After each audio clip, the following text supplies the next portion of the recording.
예, 팩트체크. 오늘은 영국의 팩트체크 팀인 풀팩트 팀과 함께 체크해보는 시간입니다. 리그렉시트, 그러니까 후회한다는 뜻의 리그렛과 브렉시트를 합친 건데 지금 영국 SNS에서는 이 단어들이 가장 많이 등장하고 있다고 하는군요. 그만큼 이번 EU 탈퇴 결정에 대한 후회하는 사람들이 많다 이런 얘기인데 청원 사이트에는 재투표를 해달라는 서명도 쇄도하고 있다고 합니다. 그렇다면 과연 법적으로 브렉시트를 철회할 수 있는 방법이 있는 것인가? 김필규 기자가 말씀드린 대로 영국의 팩트체커들과 함께 이 내용을 준비해봤습니다. 자, 김 기자, 영국 매체들도 팩트체크를 하는 곳이 있긴 있겠죠? 예, 그렇습니다. 기존 매체들도 이제 간헐적으로 팩트체크를 하고 있는데요. 예.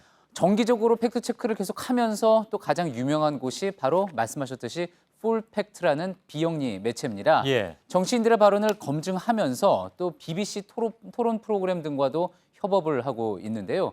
특히 이번 브렉시트 사태와 관련해서 아주 적극적으로 팩트체크를 하고 있습니다. 이곳에 윌 모이 국장과 함께 브렉시트 철회 가능성에 대해서 짚어봤습니다. 예, 예. 아, 이분인가요? 그렇습니다. 예, 예. 알겠습니다. 이분은 그러면 왜 작년에 김필규 기자가 런던 가서 팩트체커들 모여서 세미나 할 때 만났던 사람입니까? 예, 그렇습니다. 아, 예, 그렇습니까. 보낸 보람이 있군요. 회사에서. 알겠습니다.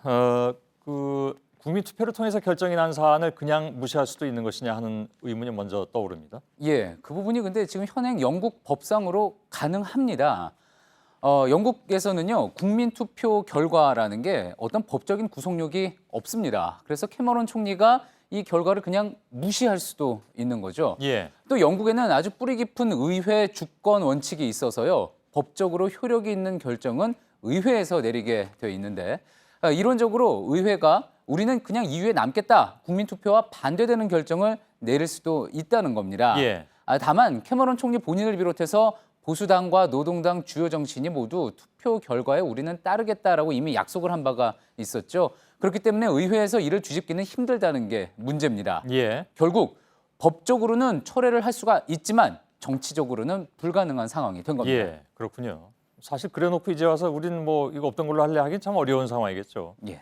뉴스룸 일부에서 잠깐 보내드렸는데 유럽 연합 탈퇴의 첫 절차가 EU 측의 탈퇴 의사를 통지하는 거잖아요. 예. 캐머런 총리가 그걸 이제 지금 미루고 있는 그런 상황이고 독일에서는 빨리 하라고 재촉하고 있고 또 한편에서는 독일에서는 뭐 좀 너무 다그치지 마라 뭐 이런 얘기도 나오긴 하는 것 같습니다. 예. 근데 이 절차를 무한정 미룰 수도 있는 건가요?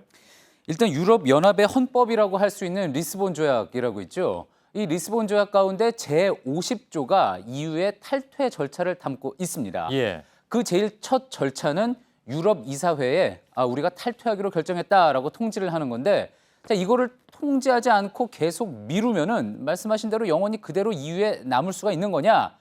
논란의 여지는 있지만 그럴 수 있다는 의견이 나옵니다. 예. 조약 50조 상에는요, 이걸 언제까지 통지를 해야 한다는 규정이 없고요. 또 어느 나라가 한 나라가 이걸 계속 미루고 있다고 EU가 강제로 빨리 통지해라 밀어붙일 권한이 없습니다. 예. 그래서 캐머런 총리는 이건 내가 통지를 안 하겠다, 내 임기가 끝나면 후임자가 할 거다라면서 어떻게 보면 배짱을 부리고 있는 건데요. 예. 하지만 이 역시 국민투표에서 탈퇴표를 던졌던 1,700만 이상의 여론의 반발을 무마해야지 가능한 이야기라 무한정 미룰 수 있을지는 미지수입니다. 아무튼 과반수가 찬성을 한 거니까요. 예.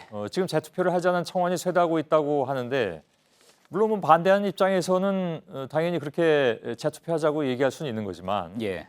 분명한 현실을 조금 아까 말씀드린 것처럼 과반수는 찬성을 했단 말이죠. 예. 지금 후회를 하는지 어떤지 잘 모르겠으나 아무튼 재투표는 가능하긴 한 겁니까?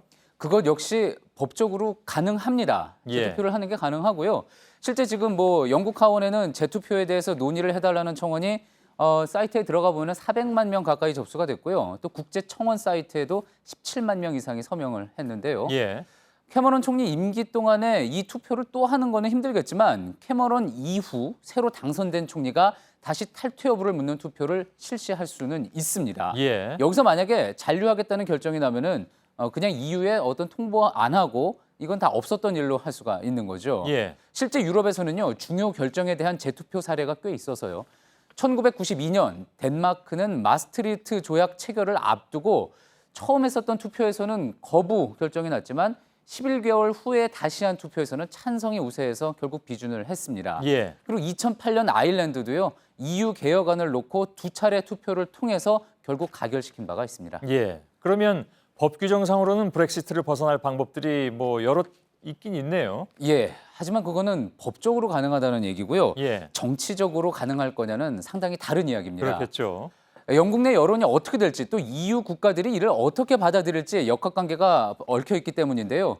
풀팩트의 윌 모이 국장 역시 이 모든 것이 가능성을 이야기한 것일 뿐이지 너무 복잡해서 어떤 예측도 사실상 불가능한 상황이라고 털어놨습니다. 예, 법적으로 출구가 이렇게 있는데도 정치적으로 도저히 풀 수 없게 꼬아버린 영국 정치인들 두고두고 비판의 대상이 될 거는 분명해 보입니다. 예. 저희들이 뭐 이 뉴스를 계속 보도해드리면서도 그런 말씀을 드렸잖아요. 그러니까 여러 가지 가능성이 있지만 너무 이렇게 한쪽으로 몰아쳐서 가는 얘기를 참 하기가 어렵다.